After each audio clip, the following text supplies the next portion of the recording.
দামোদর চন্দ্রজি রথমেলা কমিটির পক্ষ থেকে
বাবা কথাটা বলতে দিচ্ছে না।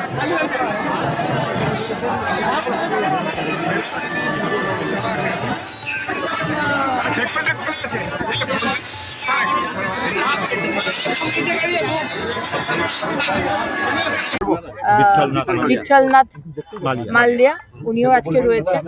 এক বিশাল আয়োজন এবং হাজার হাজার মানুষ। রথযাত্রার আগেও হয়েছে, কিন্তু হিন্দুদের উৎসবকে সেইভাবে পালন করতে দেওয়া হয়, মানুষ ভয়ের পরিবেশে। আজকে নতুন সরকার আসার পর এবং মাননীয় মুখ্যমন্ত্রী যেভাবে আজকে সবাইকে আশ্বস্ত করেছেন, মাননীয় প্রধানমন্ত্রী বলেছেন ভয় আউট, ভরসা ইন, সেখানে সমস্ত সনাতনীরা আজকে আনন্দ উচ্ছ্বাস নিয়ে আজকে তাদের উৎসব পালন করছে। আমি শ্রী জগন্নাথ প্রভু, আমাদের বলরাম, দামোদর, আচ্ছা দামোদর চন্দ্র এখানকার ভগবান আর কি, এবং মাতা সুভদ্রা দেবী আশীর্বাদ করুন। সমস্ত মানুষের বাবার আশীর্বাদ আসুক, সবাই ভালোভাবে বাঁচুক, আমাদের রাজ্য সমৃদ্ধ হোক, আমরা এগিয়ে যেতে পারি। একটা ঐতিহাসিক দিন, এটা শুরু হয় জগন্নাথপুরী থেকে, আর আজকে আমরা রাজবাড়িতে এসেছি। রাজবাড়ির একটা নিশ্চয়ই আদিকাল থেকে ঐতিহ্য আছে। এই রথ আপনি দেখেই বুঝতে পারছেন কত পুরানো এখানে রথযাত্রা হয়। তারা সব বছরেই ভালো করে ধুমধাম রূপে, আর মানুষের কথা হাজার হাজার মানুষ এখনো লাইনে আছে। সব রথযাত্রা আমাদের একটা আন্তরিক ঠাকুরের পুজো। রথযাত্রাতে আজকে মাসির বাড়ি যাবে, যে আমরা করোনা পিরিয়ডে কোয়ারেন্টাইন দেখেছিল, এই 14 দিনে কোয়ারেন্টাইন আমরা পূর্বপুরুষগুলো কখন থেকে জানতো, এখনকার সায়েন্টিস্ট আজকে জেনেছে, আমাদের পূর্বপুরুষ আগে থেকেই জানতো। জিরো হোক, ডেসিমাল হোক, সব জিনিসে ভারতের সায়েন্স সব থেকে উন্নত ছিল, সে বিশ্বের লোক মানতে রাজি নেই। বইতে সব উল্টাপাল্টা লেখা হয়েছে, বইগুলো সংশোধিত করে লেখা হবে, সব জানতে পারবে। আজকে জয় জগন্নাথ, জয় সুভদ্রা, জয় বলরাম।